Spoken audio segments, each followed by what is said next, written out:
اگر آپ ہمارے چینل میں نئے ہو تو ضرور ہمارے چینل کو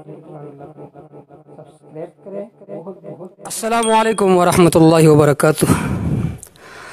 آپ تمام حضرات کے میں بہت زیادہ مشکور ہوں، پھر خصوصاً حضرت مفتی سے محترم کا کہ حضرت نے ہمیں وقت دیا۔ اللہ تعالی حضرت کی زندگی میں برکت نصیب فرمائے۔ آج کی انٹرویو بھی اردو میں انشاءاللہ ہم لیں گے۔ بہت سارے حضرات یہ سوال کرتے ہیں کہ مفتی صاحب کے فالوورز سارے پشتو سپیکنگ جانتے ہیں، اردو کو کوئی نہیں جانتے، آپ اردو میں کیوں انٹرویو لیتے؟ اس کی بنیادی وجہ یہ ہے کہ ہم چاہتے ہیں کہ مفتی صاحب کی آواز شرق و غرب میں پہنچ جائے۔ دیکھیے، پشتو سپیکنگ والے بہت کم ہیں، افغانستان میں ہوں گے، پاکستان میں KPK میں ہوں گے، بلوچستان میں ہوں گے، لیکن وہ حضرات بھی اردو کو سمجھتے ہیں، لیکن جو اردو سپیکنگ جانتے ہیں انہیں پشتو کک بھی سمجھ نہیں آتی۔ تو لہٰذا اس بنا پر ہم چاہتے ہیں کہ اردو ہی میں انٹرویو لیجیے تاکہ سب کو مفتی صاحب کا جو پیغام ہے وہ پہنچ جائے۔ تو سب سے پہلے میں مفتی صاحب کا شکریہ ادا کرتا ہوں کہ حضرت نے ہمیں وقت دیا۔ وعلیکم السلام ورحمۃ اللہ وبرکاتہ۔ اللہ آپ لوگوں کو، تمام ساتھیوں کو خوش رکھے کہ آپ حضرات نے ہمیں ملاقات کی سعادت نصیب کی اور ہمارے ساتھ کچھ لمحات بتائے۔ آمین، بہت بہت شکریہ۔ بہت سارے سوالات ذہن میں آتے ہیں، لیکن آج کے انٹرویو میں سب سے پہلا سوال ہم یہ کریں گے کہ لوگ یہ سمجھتے اور کہتے ہیں جب بھی آپ مفتی صاحب کی سپورٹ کرو گے، ان کے بیان اپلوڈ کرو گے یا ان کے بارے میں کچھ پوسٹ کرو گے تو لوگ کہتے ہیں کہ دیکھیے یہ جو شخص ہے ہر جگہ اس نے آگ لگایا ہے، خیبر ایجنسی میں بھی آگ لگانے والا مفتی محمد منیر شاکر صاحب ہے۔ تو ہم حضرت سے پوچھیں گے کہ یہ بات واقعی ہے یا ویسے لوگوں کا الزام اور بہتان ہے؟ کہ جن لوگوں سے میں مخاطب ہوں اور جو میری باتیں سنتے ہیں وہ الحمدللہ میرا ایمان ہے، عقیدہ ہے، یقین ہے کہ وہ سب مسلمان ہیں، اور مجھے یہ بھی گمان ہے کہ وہ مجھے بھی کم از کم مسلمان سمجھ رہے ہوں گے۔ تو میں اسلامی زبان میں بات کروں گا کہ قرآن کریم کے اندر اللہ جل جلالہ کا ارشاد گرامی ہے کہ قیامت کے دن بھی کچھ لوگ ایسے ہوں گے جن کا انتہائی اچھے مسلمانوں کے بارے میں برا گمان تھا، اور وہ جب جہنم چلے جائیں گے بذات خود تمسخر کر کے علماء کا مذاق اڑا کر، مسلمانوں کو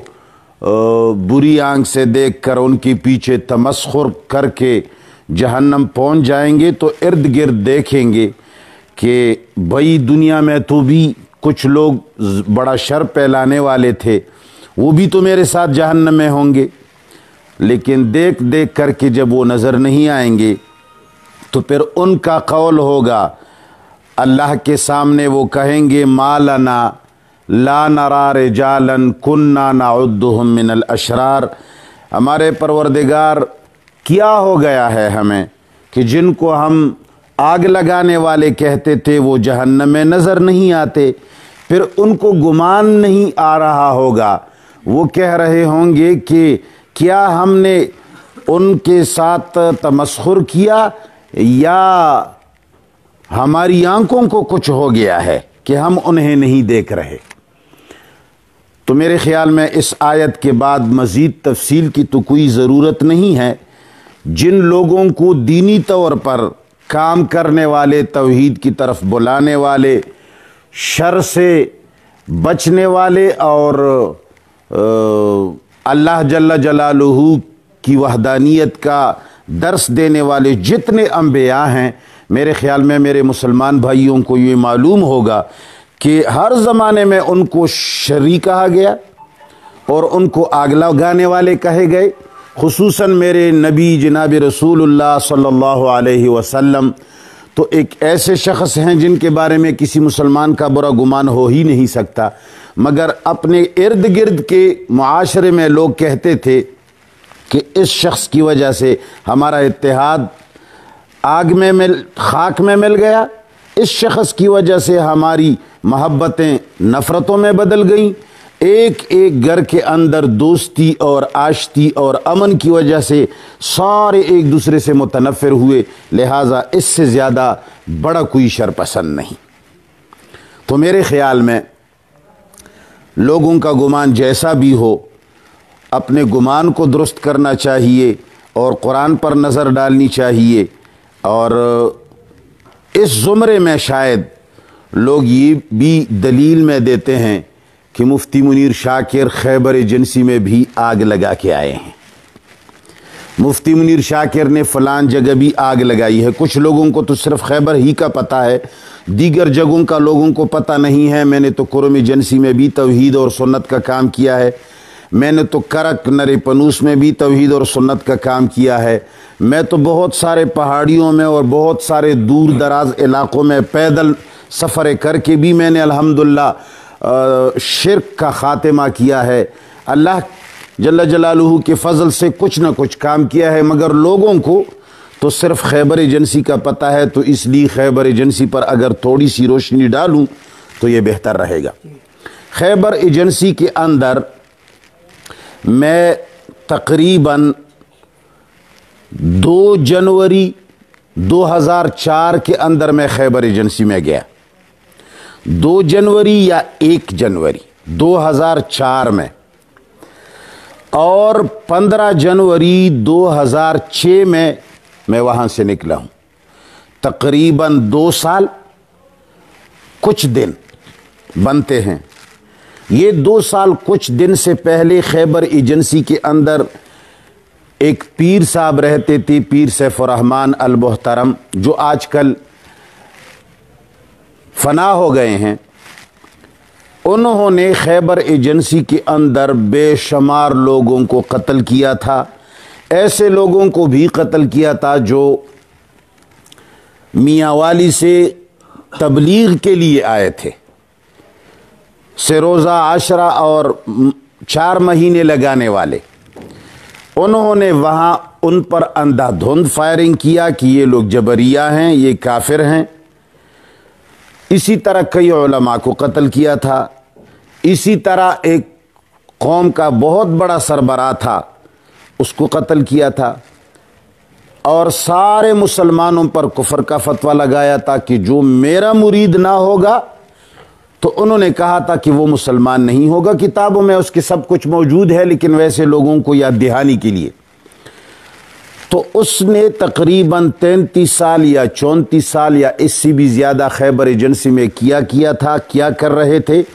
پوری امت کا اس کے اوپر کفر کا فتویٰ تھا۔ ایک بہت بڑے چارٹ کے اندر وہ لکھا ہوا اب بھی نظر آتا ہے، موجود ہے۔ سب سے پہلا فتویٰ اس پر خیبر پختونخوا کا شیخ حسن جان صاحب نے لگایا تھا۔ پھر اس کے بعد یہ فتوے 96 میں لگے تھے، 96 اور 2004 کے اندر بہت بڑا فرق ہے۔ میری لڑائی یا میرا اس کے ساتھ تانا بانا 2004 میں بنا، جبکہ اس پر کفر کے فتوے سن 1996 میں لگے تھے۔ تو ساری دنیا اس سے بہت نالان تھی، وہ بڑا ظالم بھی تھا، اور اس کے مریدین بڑے حاوی تھے علاقے کے اوپر، کیا کچھ کر رہے تھے، کیا عقیدہ تھا، کتابوں میں موجود ہے، لوگوں کو پتہ ہے۔ پیروں مریدوں کے سب کا یہی عقیدہ ہوتا ہے، لیکن کوئی چھپاتے ہیں، کوئی اشکارا کرتے ہیں۔ میرے جانے کے بعد مجھے وہاں جو لے جایا گیا تھا، تو وہ بھی اسی نظر سے لے جایا گیا تھا کہ وہاں کے لوگوں نے اتفاق اور اتحاد کے لیے ایک عالم کی ضرورت تھی۔ وہ لوگ تنظیم امر بالمعروف اور نہی عن المنکر بنا رہے تھے، اور بلکہ بنا گئے تھے لیکن کامیاب نہیں ہو رہے تھے۔ اسی وقت کے پولیٹیکل ایجنٹ کا میں نے بہانہ کیا کہ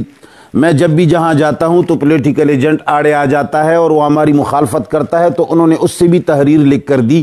کہ اگر یہ اس علاقے کو متحد کریں اور لڑائی و جنگوں سے پاک کریں تو ہمارا کوئی اعتراض نہیں ہوگا۔ تو میں وہاں چلا گیا، میں نے وہاں کام شروع کیا۔ الحمدللہ یہ 2 سال کے اندر اتنی تبدیلی آ گئی کہ سارے لوگ قرآن سے باخبر ہو گئے،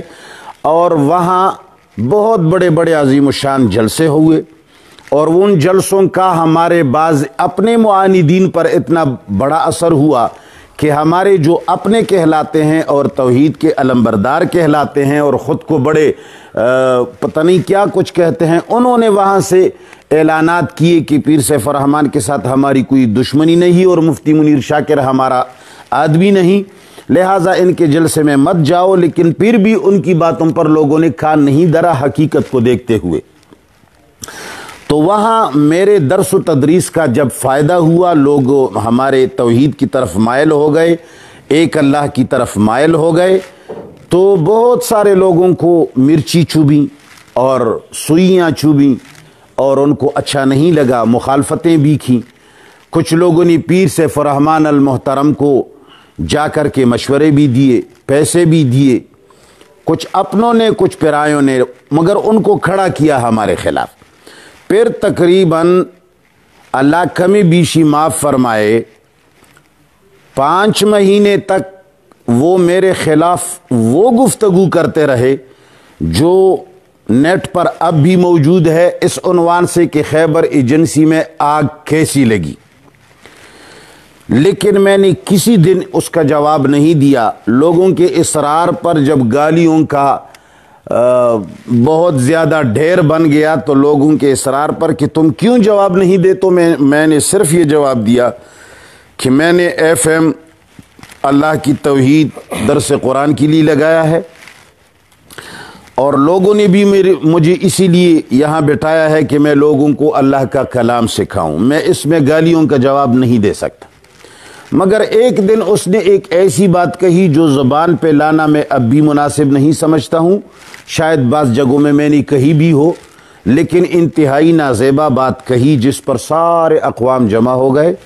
میں نے بہت سارا لوگوں کو پیچھے دھکیلنے کی کوشش کی، میں نے لوگوں کو ٹھنڈا کرنا چاہا، مگر قرآن کی محبت اور منیر شاکر کی محبت لوگوں پر اتنی غالب آ گئی کہ میری باتوں کو ایک بھی انہوں نے نہیں سنا، بلکہ سارے جمع ہو گئے کہ اب یا ہم رہیں گے یا پیر سیف الرحمن صاحب المحترم رہیں گے۔ بہرحال اس کے اندر کافی ادھر ادھر کی باتیں ہوئیں، لیکن 1 جنوری 2006 کو پیر صاحب محترم علاقہ بدر ہو گئے، اور 15 جنوری 2006 کو میں نکلا وہاں سے۔ چیلنج سے کہتا ہوں، سرکاری اداروں والوں سے بھی پوچھ لو، صحافیوں سے بھی پوچھ لو، دنیا کے عقل مند لوگوں سے پوچھ لو، یہ چیمی گوئیاں کرنے والے تو اکثر عقل مند نہیں ہوتے، یہ تو بس مارنے والے ہوتے ہیں۔ کسی بھی سنجیدہ شخص سے پوچھ لو 15 جنوری 2006 تک خیبر ایجنسی میں مجھے کوئی ایک لڑائی دکھائے میری موجودگی میں، ایک قتل دکھائے میری موجودگی میں، کسی کا خون بہانا دکھائے میری موجودگی میں۔ 15 جنوری 2006 کو جب میں نکلا، میں کئی مرتبہ کہہ چکا ہوں کہ گورنر خلیل الرحمن کیپٹن تھے، ان سے میں نے کہا کہ مجھے چھوڑ دو، یہ سونتی ہوئی تلوار ہے جو لشکر بنی ہوئی ہے، اس کو میں گھروں میں داخل کرا دوں گا اور سب کو خاموش کر کے نکل جاؤں گا۔ اس نے کہا کہ اللہ کرے خیبر ایجنسی میں آگ لگ جائے پر تم نکل جاؤ۔ میں نے کہا بات کا میں ذمہ دار نہیں ہوں گا۔ اس نے کہا نہیں ہوں گے آپ۔ میں 15 جنوری 2006 کو نکلا ہوں۔ خیبر ایجنسی کے اندر جتنا قتل مقاتلہ ہوا ہے، جتنی لڑائی ہوئی ہے، وہ 2006 کے اختتام میں شروع ہوئی ہیں، دسمبر میں۔ میری موجودگی میں اگر کسی نے ایک قتل دکھایا، ایک لڑائی دکھائی، کسی کے ساتھ تو میں دکھایا، تو میں انعام دے دوں گا۔ باقی رہی لوگوں کے منہ کو لگام لگانا، یہ رب العالمین کا کام ہے، میں نہیں کر سکتا۔ ماشاءاللہ، جزاکم اللہ تعالی احسن الجزاء فی الدارین۔ دلوں کو بہت زیادہ تشفی ہوئی آپ کی باتیں سن کر۔ میں امید کرتا ہوں کہ ناظرین کے ذہنوں میں جو وہم ہے وہ بھی انشاءاللہ زائل ہو گیا ہوگا۔ دوسرا بہت زیادہ مشہور سوال جو لوگ کرتے ہیں، کہتے کہ آپ ایسی شخصیت کی سپورٹ کرتے ہو جو منکر حدیث ہے، جو جناب رسول اللہ صلی اللہ علیہ وسلم کے احادیث کو حجت نہیں مانتے، تو آیا آپ منکر حدیث کی سپورٹ کرتے ہو؟ تو میں امید کرتا ہوں کہ حضرت اس کا جواب دیں گے کہ آیا حضرت مفتی محمد منیر شاکر صاحب منکر حدیث ہے یا نہیں؟ جبکہ یہ بات تو غلط ہے، کیونکہ جب ہم حضرت کے بیانات سنتے ہیں تو ہر بیان میں وہ حدیث کا حوالہ دیتے ہیں، سیرت رسول صلی اللہ علیہ وسلم بیان فرماتے ہیں، جو آپ صلی اللہ علیہ وسلم کے حدیث کو اپنے بیانات میں بیان کرتا ہو، دن اور رات ان کا اڑنا بچوڑنا حدیث کو بیان کرنا ہو، اس پر یہ الزام لگانا یہ منکر حدیث ہے، تو یہ بدیع البطلان بات ہے۔ لیکن پھر بھی ہم حضرت کے زبانی پوچھتے ہیں کہ آیا یہ الزام کیوں لگایا گیا؟ میرے خیال میں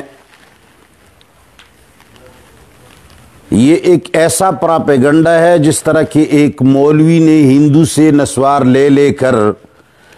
جب مقروض ہوا تھا تو ہندو نے جب کئی مہینے بعد اس سے اپنے پیسوں کی خواہش کی کہ قرضہ زیادہ ہو گیا، تو مولوی صاحب نے ڈنڈورا پیٹا کہ بھئی فلان ہندو وہابی بن گیا ہے، ان سے سودا نہ لیں۔ تو اس کی دکان ٹپ ہو گئی، لوگوں سے پوچھا، ماجرا معلوم ہوا، مولوی صاحب کے پاس گئے، کہا کہ جو ٹپا لگایا ہے خدا را یہ ذرا ہٹائیے، نسوار میں منوں کے من بھیج دوں گا، کبھی پیسے نہیں مانگوں گا۔ اس نے کہا نسوار دو،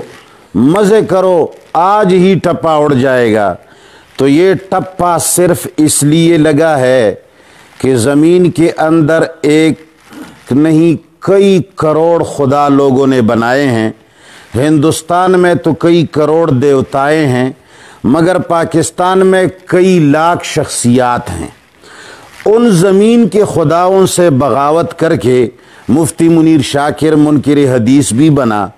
ان زمینی خداؤں کا انکار کر کے پتہ نہیں مفتی صاحب کیا کیا بنیں گے، یہ آگے آگے دیکھیے ہوتا ہے کیا۔ اس کے بارے میں اس کے علاوہ یہ کہوں گا کہ جو شخص احادیث کو نہیں مانتا وہ نماز کیسے پڑھے گا، اور جو شخص احادیث کو نہیں مانتا وہ تفسیر کیسے پڑھائے گا اور پڑھے گا۔ جو شخص احادیث کو نہیں مانتا وہ زکوٰۃ کی تفصیلات کہاں سے نکالے گا؟ خیر اس بات پر تو میں جتنی لیکچر دوں وہ فضول ہے ان لوگوں کے لیے جن لوگوں نے یہ فتویٰ سوچ سمجھ کر اس لیے لگایا ہے کہ مفتی صاحب ہمارے خدا کو برا بلا کہتے ہیں۔ اب ظاہر بات ہے کہ زمینی خدا کو برا بلا کہنا میرا دین ہے، زمینی خداؤں سے لوگوں کو منع کرنا اور زمینی خداؤں کی طرف سے بڑے رب العالمین کی طرف بلانا تو یہ میری مجبوری بھی ہے، میرا دین بھی ہے، تو میں جب تک یہ کرتا رہوں گا میرے اوپر یہی لگتا رہے گا۔ لیکن پھر بھی میرے بھائی مفتی عرفان اللہ صاحب دامت برکاتہم، اللہ ان کی زندگی علم اور عمل میں برکت عطا فرمائے، بلکہ بشام کے سارے ساتھیوں کے عمر میں، اس لیے کہ ان لوگوں کی بھی دین کے ساتھ بے لوث محبت ہے۔ تو بہرحال سوال کے بعد کچھ جواب تو عرض کرنا ہی ہے۔ الحمدللہ میں کسی صحیح سند سے ثابت شدہ روایت کا منکر نہیں ہوں، نہ ہو سکتا ہوں۔ کچھ ایسے روایات امت میں ضرور ہوتے ہیں جس کو لوگ ضعیف اور من گڑت کہتے ہیں۔ ایک محدثین کے طریقے کے مطابق ان کی کتابوں کو پڑھ کر میں نے پہلی بھی بہت ساری روایات پر کلام کیا ہے جو شیعوں کی گڑی گئی روایات ہیں، یا جو ہماری سنی مذہب کے خلاف بنائے گئے روایات ہیں، یا جن کے اندر صحابہ کرام کی بےعزتی ہوتی ہے، رسول اللہ کے دامن پر داغ لگتا ہے۔ تو ایسے روایات کو برملا میں موضوع اور ضعیف کہتا رہا ہوں، کہتا رہوں گا، خواہ دنیا میں کوئی کتنی بھی فتوے لگائے، لیکن جس روایت سے دین اسلام دینی توحید پر زد پڑتا ہو، رسول اللہ صلی اللہ علیہ وسلم کا دامن عصمت داغدار ہوتا ہو، صحابہ کرام کے مقام معیار کو نقصان پہنچتا ہو، ایسی روایت کو غلط نہ کہنا ہی کفر ہے۔ تو اگر زمینی خدا اس کو کفر کہے تو اس کفر کا تو ہم کافروں کے کافر، کافر خدا ہمارا، توحید کے ہم ہستی واحد خدا ہمارا، تو اس شعر کے مصداق ہم کافر ہی صحیح۔ باقی رہی لوگوں کی ادھر ادھر کے ہاتھ مارنا، میرے اندر ایک بیماری یہ بھی ہے جو لوگ کہتے ہیں کہ یہ منکر حدیث ہے، ان کو ایسی باتیں کبھی کبھی ذہن میں آ جاتی ہیں، ان کو ادھر ادھر ہاتھ مارنے سے کچھ مل جاتا ہے۔ وہ یہ ہے کہ کبھی کبھی ایک معاند اور ایک بدخلق انسان میرے ساتھ پاس بیٹھ کر کے مجھ سے یہ انکار حدیث کے پراپیگنڈے کے بارے میں کچھ ایسا پوچھتا ہے جس کے پوچھنے کا انداز ہی خراب ہوتا ہے، اور میں سمجھتا ہوں کہ یہ وہاں سے یہ الزام دل میں قرار دے کر آیا ہے اور مجھ سے پوچھنا نہیں چاہتا، ثابت کرنے کی کوشش کرتا ہے۔ تو میں اس کے سامنے بجائے اس کے کہ یہ کہوں کہ نہیں اللہ نہ کرے میں منکر حدیث نہیں ہوں، منکر حدیث کو کافر سمجھتا ہوں، تو میں ان کو غصہ دلانے کے لیے اور ان کو مزید جلانے کے لیے کہتا ہوں کہ ہاں جی ہے تو صحیح، فلان روایت میں ایسا آیا ہے، فلان میں ایسا آیا ہے، اب تم کیا سمجھتے ہو، کیا یہ روایتیں ماننے کی ہیں؟ تو میں کچھ ایسے متکلم فیہ روایات، جو روایات دین کے اوپر داغ ہیں، توحید کے اوپر داغ ہے، عصمت نبی کے لیے وہ زہر قاتل ہے، ایسے چند روایات کا حوالہ دے کر اور اس کے تمہید میں یا اس کے تتمے کے طور پر میں کچھ کہتا ہوں کہ ایسی روایت تو واقعی ماننے کی قابل نہیں ہے۔ وہ ابھی آگے پیچھے والے باتیں کاٹ کر کے یہ باتیں نکال لیتا ہے کہ دیکھو یہاں بھی کہا ہے کہ میں ایسی روایتیں تو نہیں مانتا۔ تو اصل بات یہ ہے کہ الحمدللہ میں مسلمان ہوں، اور ایسا مسلمان ہوں کہ میں اسلام کے لیے اپنے دین، نہ اپنے خون، اپنے جان، اپنے مال اور عزت کو قربان کرنے والا ہوں۔ اور جو لوگ میرے اوپر یہ الزام لگاتے ہیں ان کو چیلنج ہے وہ ثابت کر دے وہ دین کے اوپر کھاتے ہیں، وہ دین کی وجہ سے بڑے ہوئے ہیں، دین کو نہیں بڑھایا گیا، اپنی عزت قربان کر کے انہوں نے دین نہیں کمایا بلکہ دین کو، توحید کو قربان کر کے خود کو بڑھا رہے ہیں۔ ان کا قد جو اونچا نظر آتا ہے، ان کی نیچے قرآن اور سنت ہے، قرآن اور سنت کو سیڑھی بنا کر، سٹیج بنا کر، چپلیوں سمیت وہ قرآن اور سنت پہ کڑے ہیں، ان کا قد اونچا نظر آتا ہے۔ یہ میرا قد جو نیچے نظر آتا ہے، میں قرآن اور سنت کو سر پہ رکھ کر کے زمین میں دست تو رہا ہوں لیکن قد میرا اونچا نظر نہیں آتا، یہی میرا۔ جزاکم اللہ تعالی احسن الجزا۔ آپ نے باتیں سن لی حضرت مفتی صاحب محترم کا کہ میں منکر حدیث کس طرح بن سکتا ہو؟ جو آدمی نماز پڑھتا ہو، زکوٰۃ دیتا ہو، قرآن و حدیث کا درس دیتا ہو، تو وہ منکر حدیث کیسے؟ تو آج کے سوالات میں سے ایک بہت زیادہ اہم سوال وہ یہ ہے کہ پچھلے انٹرویو میں ہم نے حضرت مفتی صاحب سے یہ سوالات پوچھے تھے کہ آپ نے درس نظامی پر کہاں پر پڑھا ہے، اور آپ کے جو چیدہ اساتذہ ہے وہ کون کون ہے؟ تو بہت سارے ساتھیوں نے یہ سوال کیا کہ آپ نے حضرت مفتی صاحب سے یہ سوال کیوں نہیں کیا کہ آپ نے قرآن مجید کہاں سے پڑھا ہے،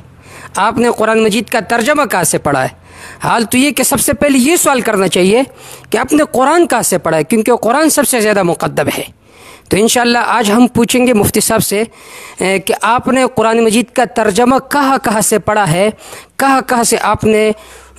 علم حاصل کیا ہے قرآنی علوم؟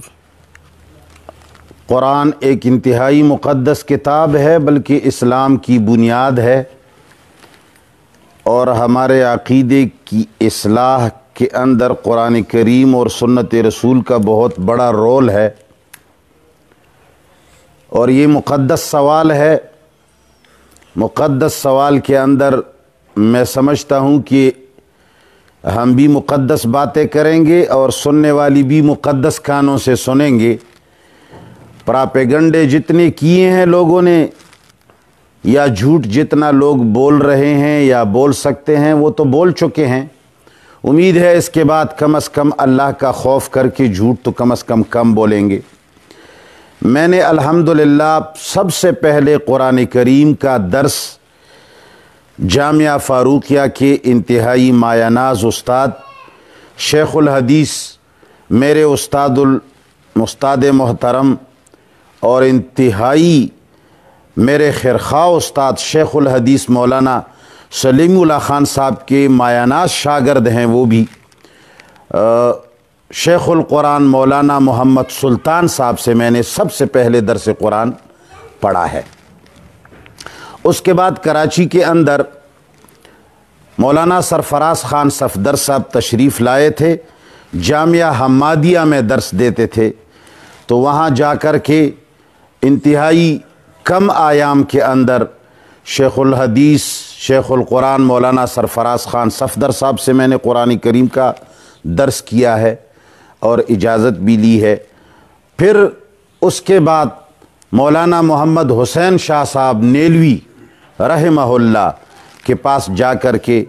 ان سے گمنامی کے زمانہ میں درس قرآن حاصل کیا ہے اور ان سے بھی پڑھا ہے۔ پھر جا کر مولانا درخواستی صاحب سے پڑھا ہے۔ پھر اس کے بعد مولانا انیس الرحمن درخواستی صاحب سے پڑھا ہے۔ تو بہرحال قرآن کریم کا درس میں نے ان ہستیوں سے سیکھا ہے۔ اور جہاں تک لوگ یہ ایک مخصوص جگہ کا ذکر کرتے ہیں جہاں بعض لوگوں کا استاد اور اکثریت کا رب رہتا ہے، اکثریت ان کو رب بنا لیتے ہیں، تو وہ چاہتے ہیں کہ دنیا میں جہاں کہیں روشنی ہے تو یہاں سے ہے، تو وہاں سے میں نے قرآن نہیں سیکھا۔ البتہ میں جلاوطن ہو گیا تھا، اور جلاوطن بھی تقریباً 34 مرتبہ جلاوطن ہوا تھا، اور جلاوطنی کی زندگی میں کبھی ہوٹل میں، کبھی کسی ساتھی کے ساتھ، تو پشاور میں ایک ساتھی کے ساتھ میں رہ رہا تھا، اور زمینی مفاد پرست ایک ٹولے کو کسی نے اطلاع دی کہ بھئی یہ بڑا کام کا بندہ ہے اور آگے جا رہا ہے، لوگ اس کو چاہ بھی رہے ہیں، کسی طریقے سے اس کو یہاں کھینچا جائے، آئے گا تو نہیں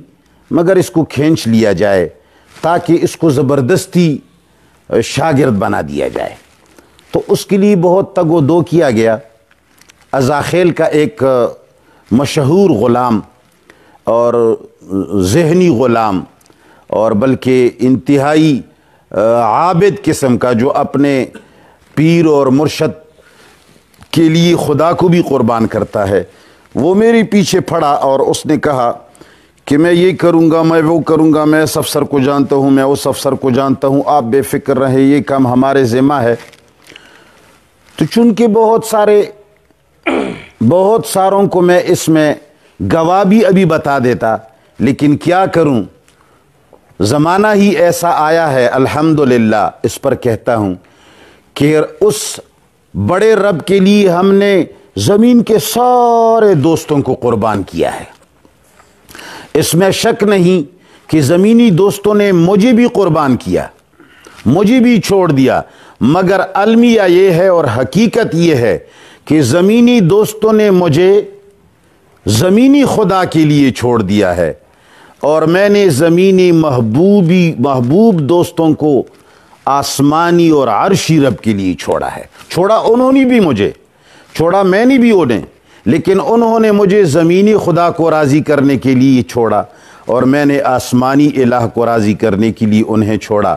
تو اسی وجہ سے میں ان کو گواہ بنا کے نہیں پیش کر سکتا، اس لیے کہ اگر میں ان کا نام لوں بھی کہ فلان فلان فلان اس بات کا گواہ ہے،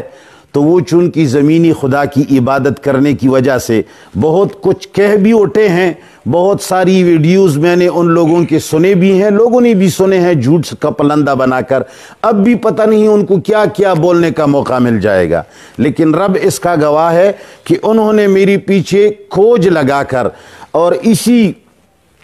اسی ہمارے اشاعت کا ایک ساتھی، اس نے مجھے کہا بھی کہ یہ لوگ صرف تمہیں اسی لیے لے جا رہے ہیں، مگر جاؤ،